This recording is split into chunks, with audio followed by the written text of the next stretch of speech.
नमस्कार बच्चों। आशा आप स्वस्थ होंगे, प्रसन्न होंगे और सुरक्षित होंगे। बच्चों, आज 7 मई 2020, आज बुद्ध पूर्णिमा है।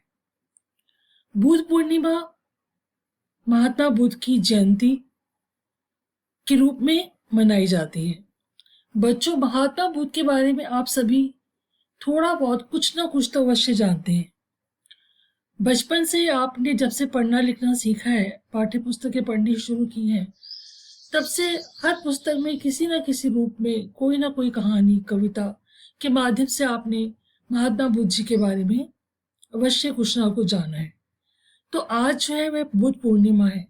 वैसे तो पूर्णिमा हर महीने आती है, परंतु बुद्ध पूर्णिमा वैशाख मास की जो पूर्णिमा होती है ना, वह बुद्ध पूर्णिमा कहलाती है।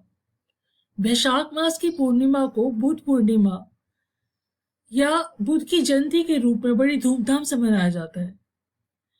वैशाख पूर्णिमा को बुद्ध पूर्णिमा कहा जाता है। कहते हैं इसी दिन भगवान बुद्ध को बुद्धत्व की प्राप्ति हुई थी। जहां विश्व भर में बौद्ध धर्म के करोड़ों अनुयायी और प्रचारक हैं, वहीं उत्तर भारत में हिंदू धर्मावलंबियों द्वारा बुद्ध को विष्णु जी का 9वां अवतार माना जाता है। शांति की खोज में कपिल वस्तु के राजकुमार सिद्धार्थ 27 वर्ष की उम्र में घर परिवार, राजपाट आदि छोड़कर चले गए थे। कहते हैं कि महात्मा बुद्ध जो थे वो कपिल वस्तु के राजकुमार थे और बचपन से ये बहुत न्यायप्रिय थे, बहुत दयालु थे। और कहते हैं कि जब उनका जन्म हुआ था तो ज्योतिषों ने भविष्यवाणी की थी कि ये बड़ा होकर सन्यासी हो जाएगा और धर्म की खोज में लग जाएगा। तो उनके पिता की वो इकलौती संतान थे और बहुत वर्षों के बाद हुए थे, तो उनके पिता ये नहीं चाहते थे। तो उन्होंने क्या किया कि उन्होंने कोशिश की कि अपने जीवन में बुद्ध जो है वो दुख दर्द को देख ही ना पाए। तो उनके जो महल जो था उसमें हर ऋतु के अनुसार कमरे थे, उन्हें बाहर जाना ही नहीं पड़ता था। सभी सुख सुविधा उनको वहां पर दी जाती थी।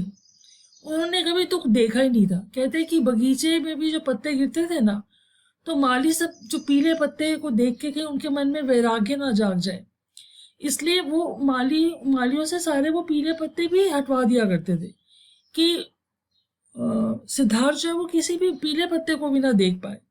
ना सिद्धार्थ ने कभी किसी बीमार व्यक्ति को देखा था, ना सिद्धार्थ ने कभी किसी बूढ़े को देखा था, ना सिद्धार्थ ने कभी किसी की मृत्यु होते देखी थी। तो उनको इन सब सत्यों से अनभिज्ञ रखा गया था।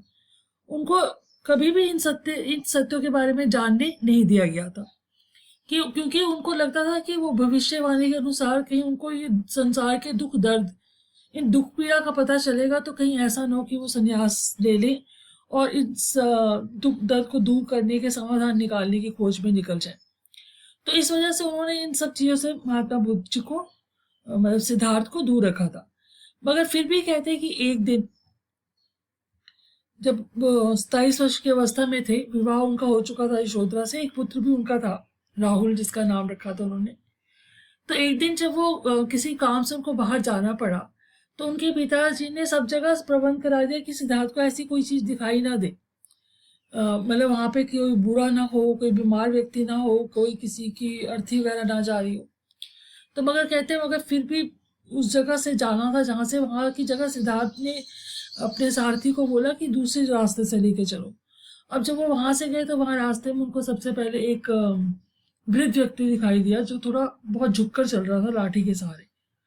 अब उन्होंने सारथी से पूछा कि इसे क्या हुआ है। तो सारथी ने उन्हें बताया ये बूढ़ा हो गया और हर कोई जीवन में बूढ़ा हो जाता है, आप भी, मैं भी एक आयु के बाद बूढ़े हो जाएंगे। सिद्धार्थ को देख के बहुत दुख हुआ कि अच्छा ऐसा भी होता है। उसके बाद वो थोड़े आगे गए तो वहां पे उन्होंने देखा एक बीमार व्यक्ति को। तो उससे फिर पूछा उन्होंने सारथी से, इसे क्या हुआ है। तो उसने बताया कि ये बीमार हो गया और कोई भी कभी भी बीमार हो सकता है। तो सिद्धार्थ के मन में जागा कि बीमारी क्या चीज है, ये कैसी पीड़ा है।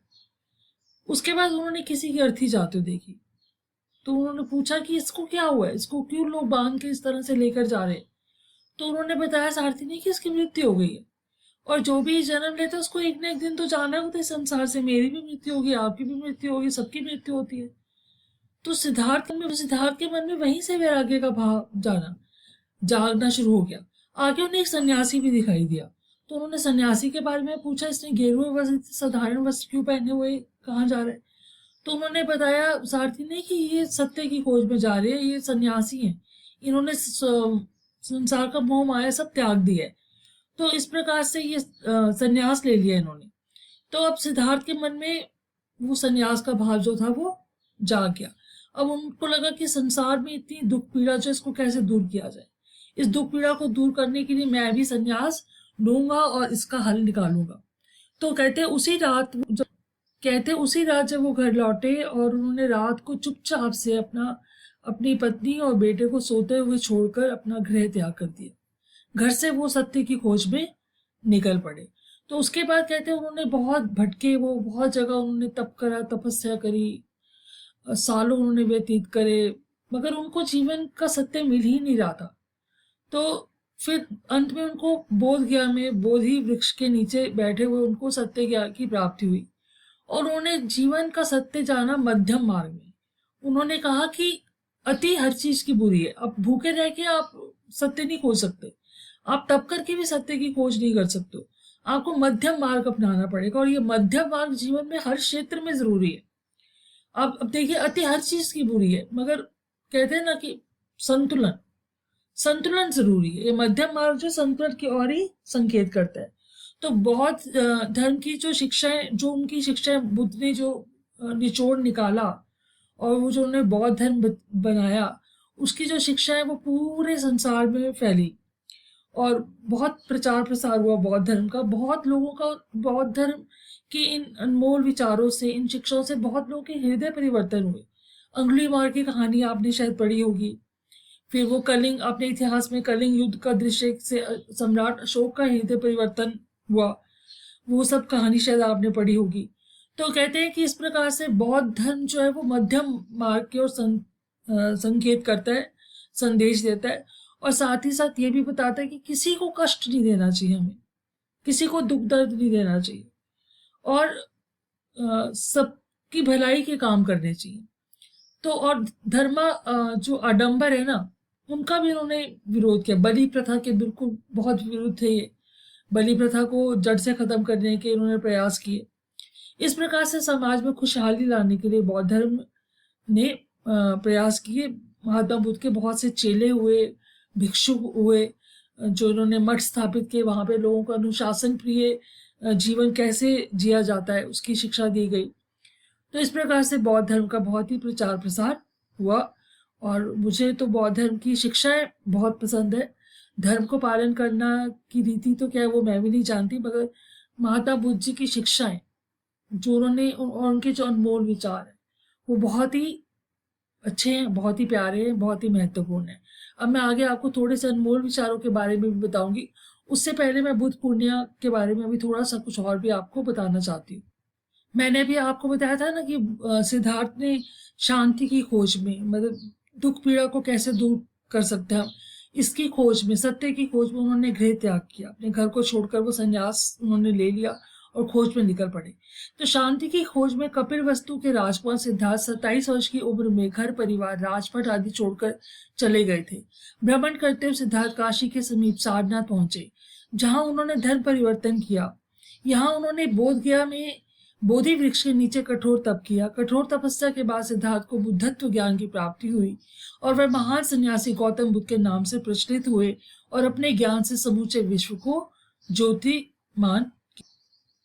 आज 7 मई है 2020, बुद्ध पूर्णिमा का ही दिन है। परंतु लॉकडाउन की वजह से, कोरोना वायरस और लॉकडाउन की वजह से लोग आजकल तो बाहर बिल्कुल जा नहीं पा रहे, मंदिरों में भी नहीं जा रहे हैं। तो मगर वैसे बुद्ध पूर्णिमा के दिन या बुद्ध पूर्णिमा के शुभ अवसर पर मंदिरों में श्रद्धालुओं का तांता लगा रहता है। सभी बुद्ध की प्रतिमा का जलाभिषेक करते हैं और फल फूल धूप इत्यादि चढ़ाते हैं।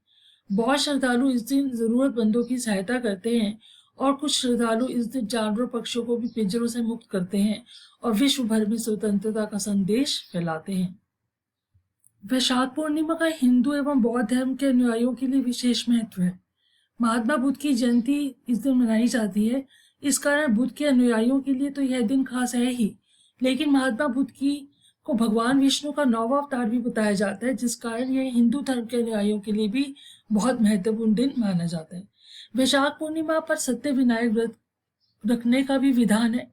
मान्यता है कि इस दिन सत्य विनायक व्रत रखने से व्रती की सारी दरिद्रता दूर हो जाती है और मदद करने के लिए आए भगवान श्री कृष्ण ने अपने मित्र सुदामा को भी इसी व्रत का विधान बताया था, जिसके पश्चात उनकी गरीबी दूर हुई, ऐसा माना जाता है। वैशाख पूर्णिमा को धर्मराज की पूजा करने का विधान है। मान्यता है कि धर्मराज सत्य विनायक व्रत से प्रसन्न होते हैं। इस व्रत को विधि पूर्वक करने से व्रती को व्रत करने वाले को काल मृत्यु का भय भी नहीं रहता, ऐसी बहुत सारी मान्यताएं प्रचलित है। वैशाख पूर्णिमा पर तीर्थ स्थलों पर स्नान का भी महत्व है। साथ ही साथ इस दिन सत्य विनायक का व्रत रखा जाता है, भी मैंने आपको बताया, जिससे धर्मराज प्रसन्न होते हैं। और कहते हैं इसी दिन व्रती को जल से भरे घड़े सहित पकवान आदि भी किसी जरूरतमंद को दान करने चाहिए, ऐसी भी मान्यता है। स्वर्ण दान का भी काफी महत्व माना जाता है। व्रती को पूर्णिमा के दिन प्रातःकाल उठकर स्नान आदि से निवृत्त हो स्वच्छ वस्त्र पहनने चाहिए। तत्पश्चात व्रत का संकल्प लेकर भगवान विष्णु की पूजा करनी चाहिए। रात्रि के समय दीप धूप पुष्प अन्न गुड़ आदि से पूर्ण चंद्रमा की पूजा करनी चाहिए और जल अर्पित करना चाहिए। तत्पश्चात किसी योग ब्राह्मण को जल से भरा घड़ा दान करना चाहिए। ब्राह्मण या किसी जरूरतमंद को भोजन करवाने के पश्चात इस पर अन्न ग्रहण करना चाहिए।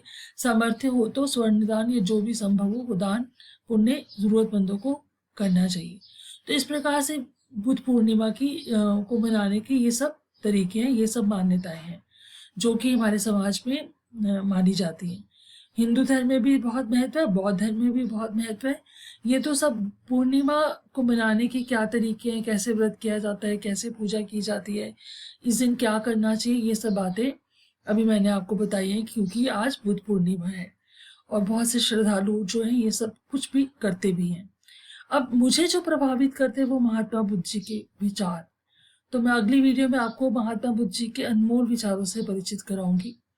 मुझे लगता है आज के दिन हमें उनके इन अनमोल विचारों को जरूर याद करना चाहिए, उनको दोहराना चाहिए और जीवन में अपनाने का भरसक प्रयास करना चाहिए।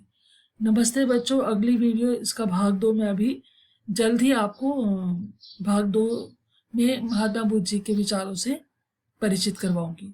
सभी जानते हैं उनके विचार, क्योंकि सभी को मुझे लगता है बहुत प्रिय हैं, मगर एक बार हम फिर दोबारा से जानेंगे, जिससे कि भूले बिसरे हम जो कुछ भूल गए हैं उनको फिर से याद करें, जानें और जीवन में अपनाने का प्रयास करें। तो नमस्ते, खुश रहें, प्रसन्न रहें, स्वस्थ रहें, सुरक्षित रहें। धन्यवाद।